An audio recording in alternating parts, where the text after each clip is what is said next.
m'appelle Barbara. Alors moi, j'ai un problème avec certains commerçants. Pour eux, je ne suis pas une cliente comme les autres. Par exemple, quand je donne ma carte vitale à la pharmacienne, eh bien, vous savez quoi? Elle regarde mes seins. Quand je vais voir mon banquier pour emprunter de l'argent pour acheter un appart ou pour monter ma boîte, ben lui, il me demande d'aller montrer mes seins à son assureur. Alors vous avez peut-être compris pourquoi je suis la cliente S-paire de seins. Parce que j'ai eu un cancer. Et ce cancer, il a fait de moi une cliente un peu spéciale. Parce que quand on a un cancer du sein ou un cancer du tout court, eh ben, on n'est pas fiché S, on est fiché ALD par la Sécurité sociale. ALD pour affection longue durée. Dans ALD, il y a beaucoup de longue durée, mais pas beaucoup d'affection de l'assureur. J'ai du coup vu 10 fois, 1000 fois le regard de la pharmacienne switcher entre son lecteur de carte vitale et mes seins pour voir s'ils étaient tous les deux bien là, asymétriques, borgnes, siliconés, alors que moi, j'avais juste besoin d'une boîte d'aspirine. Bon, le cancer, ça fait 10 ans. Et là, ce soir, je suis devant vous en pleine forme, mes deux seins bien à leur place. Ça fait 10 ans, et d'ailleurs, cette année, mes seins et moi, on a droit à l'oubli officiellement. On peut acheter ce qu'on veut, quand on veut, où on veut. On est content. Alors, pourquoi je vous parle de ça? Parce que cette expérience, elle m'a inspiré une envie de changement de carrière professionnelle. Je suis passée de Nespresso, les capsules, à BMS, les gélules. BMS, le labo pharmaceutique. Je suis passée de Georges Clooney à Dr House, de What Else à What Health. Jeu de mots.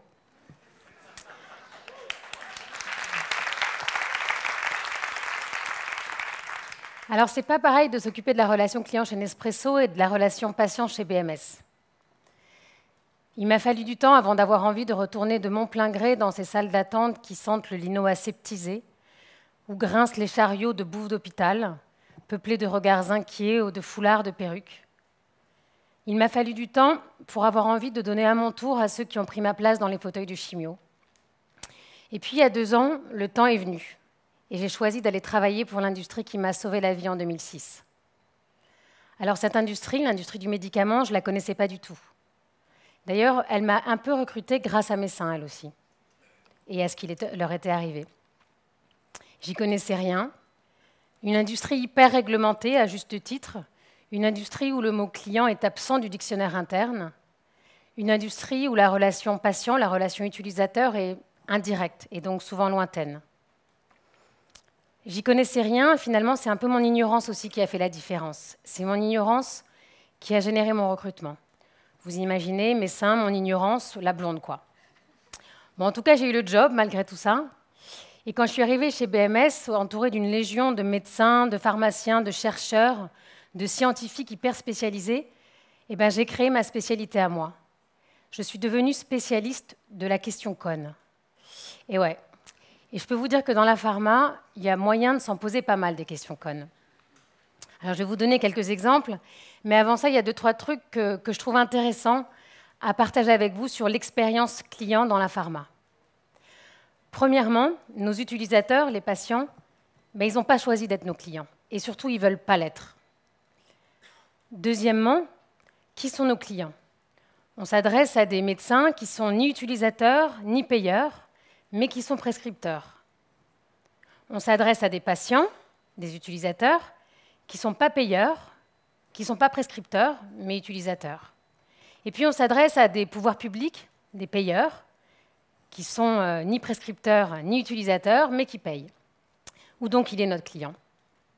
Eh bien, notre client, c'est un peu ces 3-là. C'est les pouvoirs publics, les médecins, les pharmaciens, et les patients. Et pour que ça se passe bien avec le patient, l'utilisateur, il faut que ça se passe bien avec le médecin, le prescripteur. Ceci étant dit, alors un 3e point aussi qui est important, c'est que mon job, l'intitulé de mon job, directeur de l'expérience client, dans la pharma, c'est à la limite de l'impolitiquement correct. Pourquoi? Parce que notre mission à nous, dans la pharma, c'est de mettre à disposition des médicaments innovants et de le faire de manière éthique, rapide, et c'est tout. A priori, notre mission, elle s'arrête là. À aucun moment, vous n'avez envie que votre maman soit traitée avec un médicament sous prétexte que son médecin a eu une bonne expérience client. Vous voulez que votre maman elle reçoive le meilleur médicament pour elle, le plus efficace, et puis c'est tout. Alors, ceci étant dit, ces paradoxes étant dit, je vais revenir à ma spécialité, la question con. Ces questions que je pose et qui me font passer pour une emmerdeuse. Premier exemple, est-ce que c'est normal que dans une industrie comme la nôtre, on livre de la même façon une boîte d'aspirine à 1 € et un traitement qui guérit du cancer à plusieurs milliers d'euros? Est-ce que c'est normal que ces 2 livraisons aient le même niveau de service?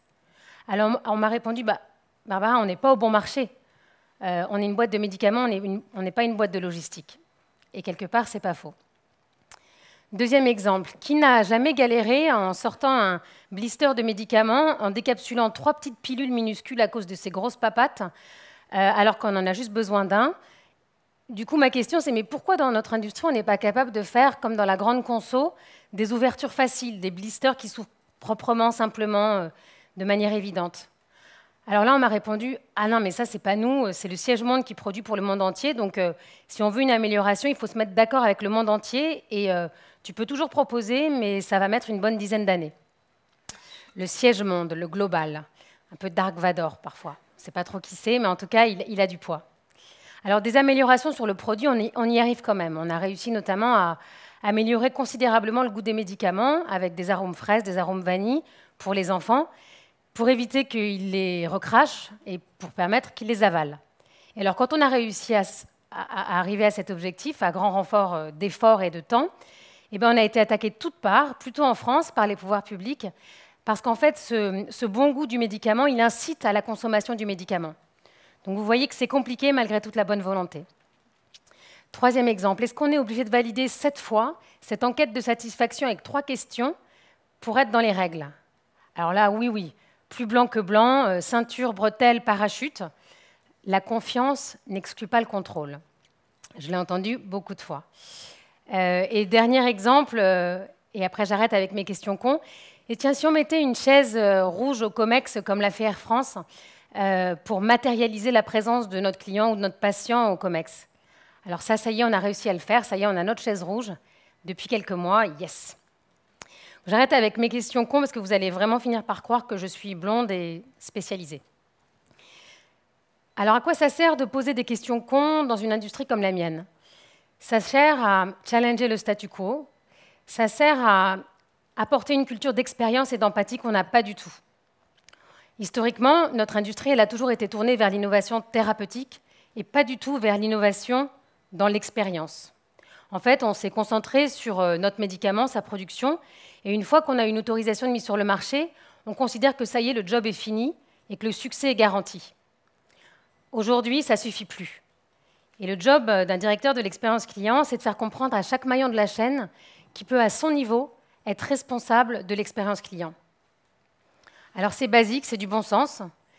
Ça passe notamment par des petites choses comme s'apercevoir que notre service client, lui aussi, est fermé entre midi et 2 et le samedi. Et du coup, adapter les horaires des équipes pour faire en sorte d'être ouvert aux horaires des pharmaciens de ville qui, eux, bossent à l'heure du déjeuner et le samedi. Ça passe par changer la couleur de l'emballage des médicaments qui relèvent de la chaîne du froid pour que le pharmacien qui les reçoive, il n'ait pas des heures à trier ces médicaments pour ne pas en perdre puisqu'il ne les aura pas mis au frais, mais identifier directement que jaune fluo égale frigo, parce que rien ne ressemble plus à une boîte de médicaments qu'une autre boîte de médicaments. Donc voilà, juste du bon sens. Ça passe aussi par aider nos fournisseurs à apporter l'expérience de service que nous leur achetons. Donc on a par exemple formé les équipes qui collectent les données dans nos essais cliniques, donc c'est des téléopérateurs, pour qu'ils introduisent une conversation correctement auprès d'un médecin, pour qu'ils concluent une conversation correctement. On a aussi formé Marie, notre standardiste, à l'accueil d'une conversation téléphonique, à l'accueil physique dans nos bureaux, parce que Marie, elle fait les deux. On lui a appris à prioriser quand elle a 5 personnes au bout du fil et 5 personnes en face d'elle, comment elle gère, qu'est-ce qu'elle fait. Ça passe aussi par pousser les collaborateurs à faire en sorte qu'ils se mettent dans les bottes du client. Et on est arrivé du coup à réduire considérablement le consentement que signe un patient quand il rentre dans un essai clinique.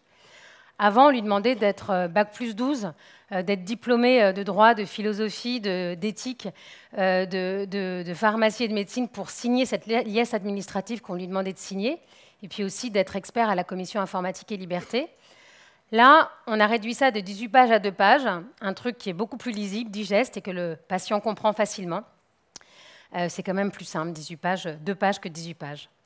Et puis, on a aussi détricoté des process qu'on s'était amusé à tricoter nous-mêmes. Donc, on a arrêté cette autoflagellation et on a par exemple supprimé 22 étapes inutiles dans la construction d'un contrat administratif qu'on signe avec un établissement de santé. Et on a réduit ainsi notre délai de traitement de 347 jours à 72 heures. C'est beaucoup. Donc finalement, tout ça, c'est du bon sens, et pas plus que ça. Ça passe aussi, ce bon sens, par l'acceptation de la simplicité. Et la simplicité, c'est pas facile quand ta culture d'entreprise, c'est un écosystème complexe, et d'une complexité rare d'ailleurs. Ça passe aussi par la fin des réunions à 150 qui durent une éternité. Ça passe par la compréhension du travail de tous et de chacun, de la direction au chercheur, du chercheur à l'infirmière et de l'infirmière au patient.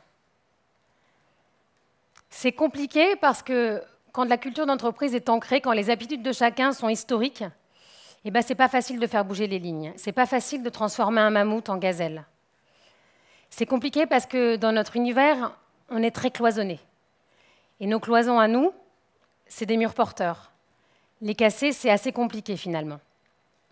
Mais on y arrive, ça prend du temps.